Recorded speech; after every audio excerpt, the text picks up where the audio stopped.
ابھی ہم نے چند روز پہلے ایک ویڈیو ڈالی تھی جس کا ٹائٹل تھا کہ ایک پیغام امام حضرات کے نام.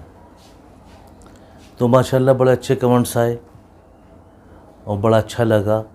بہت لوگوں نے دعائیں دی، کسی نے صحت کے لیے دی، کسی نے علم کے لیے دی، کسی نے درازی عمر کے لیے دی، اور یعنی بڑے بڑے اچھے القاب سے نوازا. بہت اچھا لگا، اور یہ فطری طور پہ انسان کے ساتھ میں کہ اس کو اچھا لگتا بھی ہے، کیونکہ برا اس وقت پہ لگتا ہے جب انسان کوئی اپنی تعریف بیان کرتا ہے، اپنی خوبیاں گناتا ہے. اس وقت وہ انسان اللہ تعالیٰ کی نظر میں مردود ہوتا ہے، لیکن وہ بذات خود انسان کے لیے ہے. ایسا نہیں کہ آپ حضرات کسی کی تعریف کریں اس کے لیے ہے. بہرکیف تو کمنٹس ہمارے پاس میں بہت آئے ہیں، لیکن ایک صاحب کا جو نظریہ وہ بالکل مختلف ہے. نام تو میں نہیں بتاؤں گا ان کا. تو ان صاحب نے لکھا کہ صاحب آپ یہ مقتدی حضرات کے لیے کیوں فرما رہے ہیں؟ ہم نے کہا تھا کہ ائمہ کرام سے گزارش ہے کہ وہ جس علاقے میں بھی امامت کر رہے ہیں وہ وہاں پہ کبھی بھی کوئی زمین نہ خریدے، کیونکہ اگر آپ اپنا پشتینی مکان یا پشتینی زمین بیچ کر اس علاقے میں زمین خریدیں گے تو یہ عوام الناس آپ کو شک کی نظر میں ہی رکھے گی، مشکوک رہے گی آپ سے.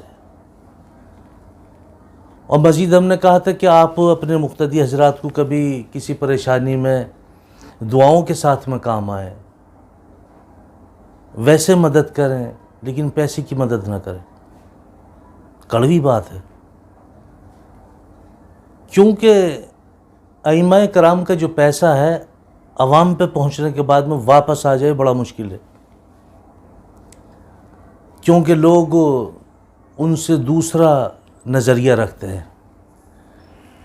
تو جن صاحب نے یہ کہا، یہ لکھا ہے کہ آپ نے مقتدی حضرات کے لیے ایسا کیوں کہا، تو میرے بھائی آپ خود سمجھ لیں اس بات کو کہ اگر آپ کو کوئی دور دراز کا آیا ہوا آدمی آپ کی مدد کر دے چند روپوں سے، آپ کو لوٹانے مشکل ہو جائیں گے، کیونکہ اس کا وہاں پہ کوئی ہمدرد نہیں ہوتا ہے. مختلف لوگ ہوتے ہیں، مختلف آراں ہوتی ہیں. یہ تو امام بیچارہ بہت مسکین ہوتا ہے، یہ نہ کچھ کہتا ہے نہ کچھ بولتا ہے، تمام حقائق کو جانتے ہوئے بھی یہ پردہ پوشی کرتا ہے.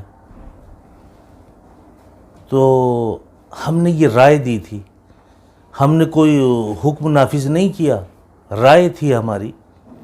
اور میں سمجھتا ہوں کہ یہ رائے ہماری تمام جن علماء کے پاس میں یہ کلپ گئی ہے انہوں نے قبول کی ہے.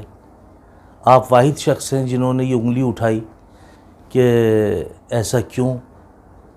تو ایسا تو ہوتا ہے میرے دوست، آپ تھوڑا سا اس کو باریک بینی سے دیکھیں.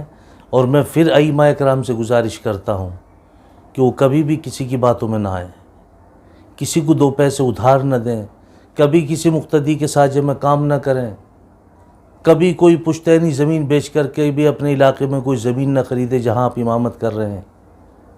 یہ غلطی کبھی مت کرنا، ورنہ آپ کے لیے وبال جان بن جائے گا. یہ دنیا ہے، یہاں لوگ مغالطوں میں جیتے ہیں کہ وہ بھی میرا ہے، یہ بھی میرا ہے. ایسا نہیں ہے. پتہ جب لگتا ہے جب انسان پہ وقت پڑتا ہے، کون آپ کا ہاتھ چھوڑ کے بھاگتا ہے، کون آپ کا ہاتھ پکڑ کے چلتا ہے، یہ وقت پڑنے پہ پتہ چلتا ہے. کسی کی باتوں میں نہ آنا چاہیے، تھوڑا سا اپنے ذہن سے بھی سوچنا چاہیے اور مشورہ لیتے رہنا چاہیے. تمام علماء کو اپنے علاقائی طور پہ مہینے میں کم سے کم ایک دن ضرور بیٹھنا چاہیے اور اپنا محاسبہ کرنا چاہیے، آپس میں مشورے کرنے چاہیے کہ ہم کہاں پہ ہیں اور کس سطح پہ کام کر رہے ہیں، اور ہماری تنخواہیں کیا ہیں، اور یہ ہماری اخراجات کس طرح سے پورے ہونے ہیں. اس پہ ہماری غور و فکر ہونی چاہیے، لیکن آپ ایسا نہیں کرتے ہیں. بہرحال میرا مشورہ تھا، آپ قبول کریں نہ کریں تو آپ کی اپنی مرضی ہے، لیکن آپ اگر اس مشورے کو قبول کر لیں تو یہ آپ کے لیے بہت کارآمد ہے. اللہ تعالیٰ عمل کی توفیق نصیب فرمائے.